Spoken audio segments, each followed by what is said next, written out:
है applied physics first का unit number 1 unit and dimension. ठीक है, इसमें हम कुछ इंपॉर्टेंट टर्म्स को देखेंगे जो हमारे परीक्षा के लिए महत्वपूर्ण है। सबसे पहले फिजिकल क्वांटिटी। फिजिकल क्वांटिटी मतलब भौतिक राशियाँ। भौतिक राशियाँ ये क्या होती हैं? जैसे मान लो जो भी क्वांटिटीज़ हो, कोई भी ऐसी राशियाँ हो जिसको हम क्या करें, नाप सकें, माप सकें, मतलब उसका मेज़रमेंट कर सकें, ऐसी राशि को हम बोलेंगे भौतिक राशियाँ। ठीक है, जैसे एग्जाम्पल हो, आप लंबाई को नाप सकते हो, मतलब दूरी को नाप सकते हो मीटर में। ठीक है, लेकिन आप ये नहीं नाप सकते हो कि कोई लड़का कितना ईमानदार है। ठीक है, तो ईमानदारी एक भौतिक राशि नहीं होगी, लेकिन जो हमारी लंबाई होगी वो क्या होगी, मतलब दूरी का मापन क्या होगा, एक भौतिक राशि होगी। तो अगर भौतिक राशियाँ हमें लिखना है तो हम लिखेंगे वे राशियाँ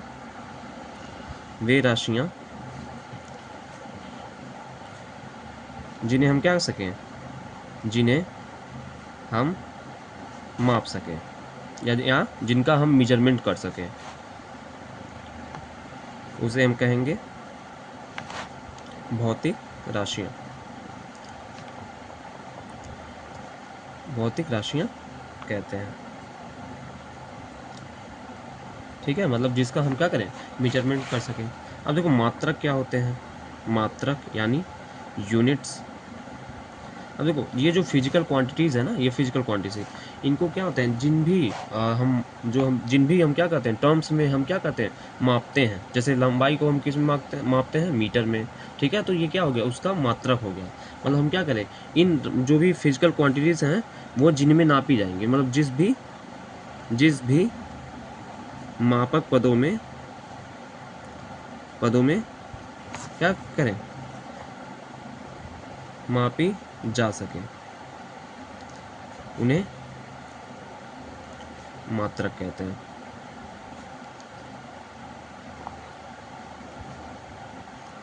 जैसे आपको पता होगा, अगर हम मान लेते हैं कोई फिजिकल क्वांटिटी हमारी x है, तो इनको हम दो टर्म्स में वो करेंगे, मतलब क्या दो टर्म्स में हम क्या करते हैं, मतलब दिखा सकते हैं। पहला होगा यन अक्रॉस यू, जहाँ यू हमारा क्या है, मात्रक, जो हमारा है यू मात्रक है, और यन क्या है हमारा, आंकिक मान, न्यूमेरिकल वैल्यू, आंकिक मान। जैसे मान लो हमको दूरी लिखना हो, हम दूरी लिखते हैं ना, फिजिकल क्वांटिटी हमारा मान लेते हैं, हमारा दूरी है, तो उसको हम क्या लिखते हैं, मान लो दूरी हमारा क्या है, 2 मीटर का है, 2 मीटर। तो यहाँ पे ये मीटर क्या हो गया, हमारा मात्रक हो गया, और ये जो हमारा ये नंबर आपको दिख रहा है वो क्या हो गया, मतलब वो हमारा आंकिक मान होगा। तो कोई भी भौतिक राशि जो है ना, मतलब भौतिक राशि क्या है, जिसको हम माप सकते हैं और उसको हम क्या करें, मतलब आंकिक मान और मात्रक दोनों के साथ क्या करें, हम यहाँ पे दिखा सकें। ठीक है, जैसे यहाँ पे आपको दूरी दिख रहा है, तो यहाँ पे दूरी हमारा 2 मीटर हमने लिखा है, तो 2 हमारा आंकिक मान है और मीटर हमारा क्या है, यूनिट है। ठीक है, अब देखो मात्रक जो होते हैं ना, मतलब मात्रक मतलब कई जो सिस्टम ऑफ यूनिट्स होता है,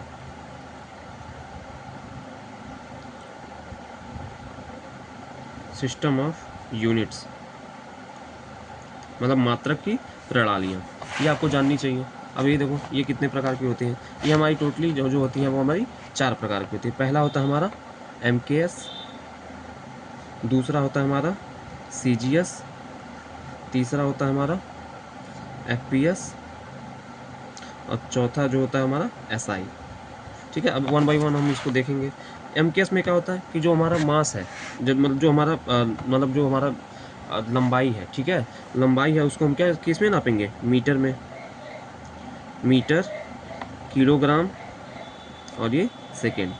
मतलब क्या है कि जो हमारा लंबाई है उसको हम मीटर में नापें, जो हमारा कि वो वेट है उसको हम किलोग्राम में, द्रव्यमान को हम किलोग्राम में नापें, और जो हमारा टाइम है उसको हम सेकेंड में नापें। ठीक, अब CGS का मतलब क्या हो गया, यहाँ से सेंटीमीटर, जो मीटर था वो हमारा किस में कन्वर्ट हो जाएगा, सेंटीमीटर, किलोग्राम हमारा ग्राम, और फिर ये हमारा सेकेंड ही रहेगा। इसी में ऐसे ही FPS का मतलब ये फुट, पाउंड, सेकेंड।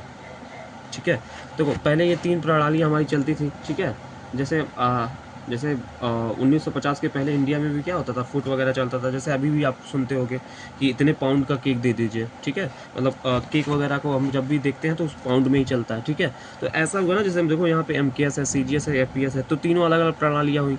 तो मतलब जो हमारा यूनिवर्सल लेवल पे हमें कुछ ऐसे यूनिट सिस्टम की ज़रूरत थी जिसमें क्या हो, हर जगह वो समान हो। तो उसके लिए लाया गया हमारा एसआई सिस्टम। ठीक है, ये क्या होता है कि जो हमारा एमकेएस है उसके सिमिलर होता है, लेकिन कुछ जगह पे क्या होगा, डिफरेंस होगा। जैसे आपने सुना होगा न्यूटन हो गया, ठीक है, न्यूटन हो गया, पास्कल हो गया, ये सब क्या है हमारे ये सब एसआई सिस्टम के यूनिट्स हैं जो हर जगह समान रहते हैं। ठीक है, तो इसके बारे में हम आगे ही देखेंगे, लेकिन सिस्टम और यूनिट्स के बारे में आपको पता होना चाहिए।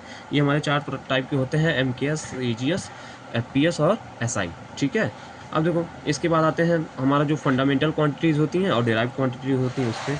ठीक है, तो ये हो गया, हम पहला पढ़ेंगे फंडामेंटल क्वांटिटीज़, मतलब मूल राशियाँ, और ये इंपॉर्टेंट है आपके एग्ज़ाम के लिए, मूल राशियाँ। अब देखो ये क्या है, मूल राशियाँ मतलब क्या है, जो किसी भी अन्य क्वांटिटी, कोई भी अदर क्वांटिटीज़ है ना, उस पर डिपेंड ना करे। ठीक है, जैसे मान लो जो क्या है, जो किसी भी अन्य राशियों पर निर्भर ना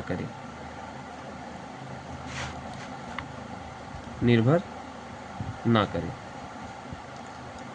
उसे हम बोलेंगे मूल राशियाँ। मतलब क्या हो, ये सबसे स्वतंत्र हो। ठीक है, ये 7 होते हैं मूल राशियाँ जो होती हैं हमारी, मूल राशियाँ हमारी 7 होती हैं।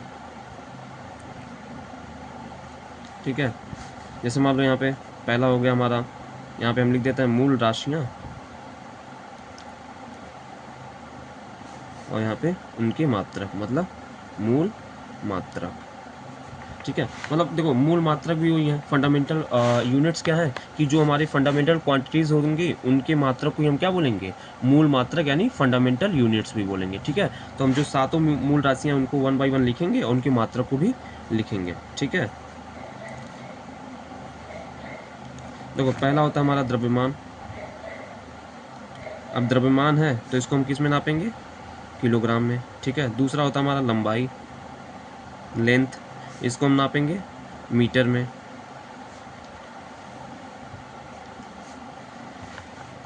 चौथा होता है हमारा समय, समय को नापते हैं सेकेंड में। चौथा होता है हमारा यहाँ पे विद्युत धारा, जिसको हम नापते हैं एम्पियर में। उसके बाद होता है तापमान, जिसका मात्रक होता है केल्विन।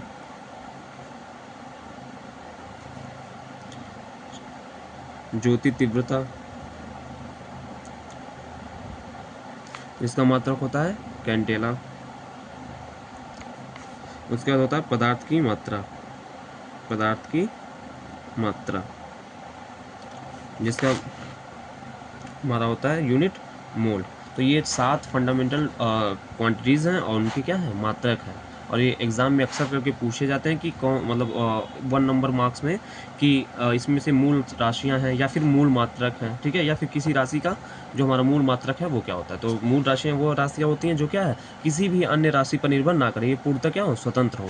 और जो मूल राशियों के मात्रक होंगे उन्हीं को हम बोलते हैं मूल मात्रक। अब आते हैं हमारे डिराइव्ड क्वांटिटी। डिराइव्ड क्वांटिटी,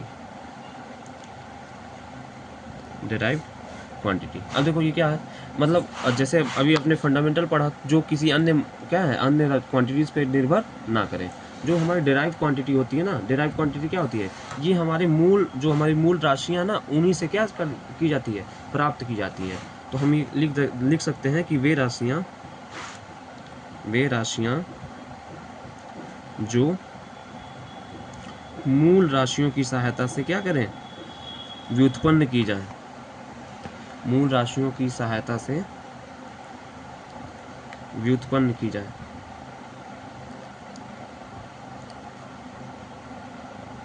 जाती हैं। ठीक है, वे राशियाँ जो मूल राशियों की सहायता से क्या करी जाती हैं, व्युत्पन्न की जाती हैं। जैसे एग्जांपल आप ले लो, एग्जांपल में हम क्या लिख सकते हैं, पहला तो हो गया हमारा वेग। ठीक है, वेग हो गया, फिर उसके बाद हो गया क्षेत्रफल, उसके बाद हो गया घनत्व। ये सारे क्या हैं, ये हमारे सारे के सारे क्या हैं, व्युत्पन्न राशियाँ। मतलब ये होगा कि जो हमारे व्युत्पन्न राशियाँ होंगी ना, वो हमारा क्या, फंडामेंटल क्वांटिटीज़ के द्वारा हम क्या कर सकते हैं, प्राप्त कर सकते हैं। ठीक है, उससे हम बोलेंगे व्युत्पन्न राशियाँ। ठीक है, जैसे आपका घनत्व का होता क्या, द्रव्यमान बटे आयतन। ठीक है, तो यहाँ पे देखो हमारा द्रव्यमान क्या है, यहाँ पे भी ये द्रव्यमान हमारा क्या मूल राशि है, लेकिन यहाँ पे आयतन हमारा क्या हो गया। तो अगर हम इसको और भी सिंप्लीफाई करें तो यहाँ लिखेंगे हम द्रव्यमान बटे क्या, लंबाई का क्यूब। ठीक है, वो लंबाई का क्यूब ही आएगा। अब देखो दोनों हमारी मूल राशियाँ हो गई, तो इसको हम कैसे डिनोट कर सकते हैं, इसका अगर यूनिट, तो ये हो जाएगा हमारा kg पर मीटर क्यूब। तो ये क्या हुआ हमारा, ये जो इसका मात्रक था वो हमारा किस में, हमने मूल राशियों की मात्रक का उपयोग करके इसको क्या किया, डिराइव कर दिया। तो ऐसे राशियों को हम क्या बोलेंगे, डिराइव क्वांटिटी। और इनके मात्रक को हम भी अगर इनके मात्रक की बात करें तो जो हमारे डिराइव क्वांटिटीज़ के मात्रक होंगे उनको हम क्या बोलेंगे, व्युत्पन्न मात्रक, यानी डिराइव्ड यूनिट। या फिर ऐसे भी कर सकते हैं वह मात्रक जो हमारे फंडामेंटल यूनिट्स हैं उनकी सहायता से प्राप्त किए जाए। ठीक है, तो उनको हम बोल सकते हैं डिराइव्ड यूनिट। ठीक है, तो ऐसे ही क्वेश्चन आपके एग्जाम में पूछते हैं। ठीक है, तो आगे जब हम पढ़ेंगे ना तो आगे हम देखेंगे कि जो हमारा मापन का सिद्धांत है, जो हमारा प्रिंसिपल ऑफ मेजरमेंट है, वो क्या होता है। जैसा अभी आपको बताया ना, प्रिंसिपल ऑफ मेजरमेंट, मापन का सिद्धांत। जैसे अभी हमने बताया कि कोई भी फिजिकल क्वांटिटी कैसे हम डिनोट कर सकते हैं, दो चीज़ों में। पहला तो होता है उसका संख्यात्मक मान, और दूसरा होता है हमारा क्या, यूनिट उसकी। ठीक है, जो संख्यात्मक मान, यूनिट। जैसे मान लो अभी हम MKS में, मतलब यहाँ पे हम मान लेते हैं कोई हमारी मतलब कोई एक फिजिकल क्वांटिटी, जैसे हम मान लेते हैं दूरी ही है, x का मान हमने दूरी रख दिया, ये हमारा क्या है, 2 मीटर है। ठीक है, 2 मीटर है। ठीक है, तो यहाँ पे 2 हमारा क्या हो गया, यहाँ पे संख्यात्मक मान हो गया, और मीटर हमारा क्या होगा, यूनिट हो गया। ठीक, अगर इसको अब देखो, अब जैसे क्या होता है कि ये हमेशा क्या होगा, कांस्टेंट होगा। जैसे मान लो अगर हम 1 को बढ़ाएंगे ना, यहाँ मल्टीप्लाई में यूनिट को बढ़ाएंगे तो संख्यात्मक मान घटेगा, या फिर संख्यात्मक मान को बढ़ाएंगे तो यूनिट हमारा घट जाएगा। जैसे अभी देखते हैं, जैसे मान लो यहाँ पे हमने 2 मीटर को हम क्या लिख सकते हैं, 200 सेंटीमीटर लिख सकते हैं ना। तो यहाँ पे आप देखोगे तो अगर हमारा संख्यात्मक मान बढ़ा, संख्यात्मक मान क्या हो गया, यहाँ पे बढ़ गया, तो यूनिट हमारा क्या हो गया, यहाँ पे घट गया। यूनिट हमारा क्या हो गया, यहाँ पे घट गया। मतलब यूनिट हमारा मीटर से सेंटीमीटर, मतलब क्या हो गया, MKS से CGS में पहुँच गया, जबकि ये 2 से 200 हो गया।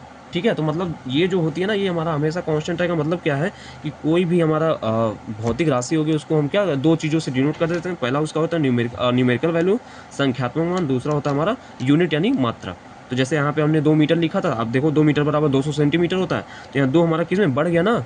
जैसे हमने क्या किया, न्यूमेरिकल जो संख्यात्मक मान था उसको हमने बढ़ाया, तो यहाँ पे यूनिट क्या हो गया, यहाँ पे यूनिट हमारा घट गया। जैसे मान लो ये मीटर में था, अब क्या हो गया, ये सेंटीमीटर में हो गया। ठीक है, तो ये चीज़ें हमें बताती है कि जो हमारा जो हमारे राशि होती है, अगर हम ये कहें कि मान लो इसमें हमारा क्या हो गया, इसको हम N1 U1 दिखाएं तो ये किसके बराबर होगा, N2 U2 के। अगर हमारा N1 क्या है, ग्रेटर देन N2 है। ठीक है, अगर हमारा N1 ग्रेटर देन N2 है तो हमारा इस हिसाब से जो हमारा U1 होगा वो लेस देन U2 होगा। ये बात ध्यान रखिएगा, मतलब एक बढ़ेगा तो दूसरा घटेगा। ठीक है, N1 अगर बढ़ रहा है तो U1 हमारा क्या होगा, घटेगा। और हमारा जो N2 अगर कम है तो U2 हमारा क्या होगा, हमेशा ज़्यादा होगा। जैसे यहाँ पे आप देख रहे होगे, यहाँ पे 2 हमारा कम है, मतलब ये यहाँ पे हमारा क्या हो गया, यहाँ पे N1 हमारा, या हमारा अगर इसको N1 माने तो N1 हमारा कम है, N2 ज़्यादा है, तो उस हिसाब से क्या है, U1 हमारा क्या है, ज़्यादा है, और U2 हमारा क्या है, कम है। ठीक है, तो इसी को हम बोलते हैं जो हमारा मापन का सिद्धांत। ठीक है, नेक्स्ट क्लास में हम पढ़ेंगे बीमा के बारे में, डायमेंशन के बारे में। ठीक है, उसमें हम कई राशियों का क्या करेंगे, बीमा निकालने का कैसे निकालते हैं उसको, ये चीज़ें दिखी जाएंगी। ठीक है, चलो।